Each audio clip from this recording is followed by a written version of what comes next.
Hey everybody, very nice to meet you all, and very honored to be on stage today with so many talented people. A little bit about myself. I initially got into the world of crypto in like 2017, researching Ethereum with some of my classmates while I was in like third year of college. Um, One of my closest friends at the time, he dropped out of school to raise like a bunch of money to start what became the third project to ever join the DeFi Alliance back in the day with like Dharma and stuff like that. It was called CDX. It was like credit default swaps on Ethereum, um, which the world was definitely not ready for. Since then, that project has actually pivoted into like what is now SX network. But at the time, I was super excited, and it kind of allowed for me to take like a pretty deep nosedive into the space and follow it pretty much, I guess, since DeFi's inception. Um, in 2018, I moved to South Korea. I worked with Icon Network at the time. I was gonna basically start an accelerator for them in Toronto under their ICX Station brand, but the token price fell too far, so they couldn't afford to do it anymore. Started $1 million prop fund at the time as well with my twin brother to invest into different crypto projects.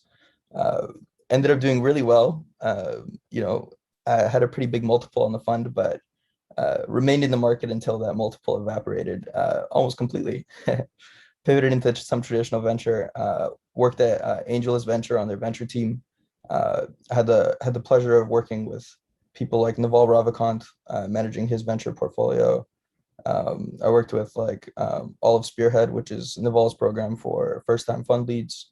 Um, I also worked with like all of like the YC demo day fund leads, and really managed like 150 different micro funds and syndicate leads at once, which was super fascinating given that a lot of the deal flow that a lot of these people were looking at was in crypto. So I did get quite a lot of exposure to a lot of pretty interesting deals throughout my time there. Spent some time in traditional startup world as an operator. Like led operations for like a YC-backed health insurance company for which we raised like $4.5 million. But all the while, I was spending the majority of my free time researching crypto.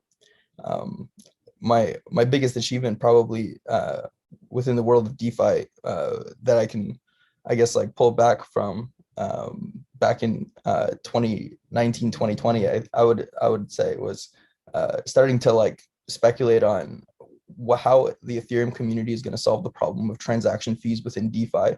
Because I remember seeing like protocols like Augur and a bunch of other protocols that used to have some usage back when transaction fees were pretty reasonable, have all of their on-chain transactions basically evaporate as transaction fees were trending upwards. So I did a bunch of research and back like protocols like Matic back in 2019, 2020, the beginning of 2020. Since then, after leaving that like one YC startup, I was going to start a crypto fund, but partway through, I actually ended up joining Alex Pack as his junior partner for the crypto fund that I work at now. Uh, if I had to go over the biggest time that I've been wrecked probably over the past 12 months, it'd have to be like investing into Iron Finance / Titan at seed, and illiquidly watching that exposure 100x, and then within 5 days from that point of 100xing, literally go to zero. I don't think that there's many projects in DeFi or in crypto in general that have gone to literally zero, but I've had the pleasure of participating in one of those. Apart from that, I mean, I've backed other projects like so SX Network, Portal, YOLO Rect, OMM Balanced, and several other DeFi protocols as well. So I've been pretty active in the space, and personally, I do quite a bit of yield farming. I try not to jump into those super degen pools that like go up to like the 15K APYs and things like that, because like I'm pretty conscious of things like inflation, but I'm like always super interested in finding sustainable yields that can return something in and around the 40 to 50% plus interest rates sustainably. And I think that's usually where I try to divert my attention.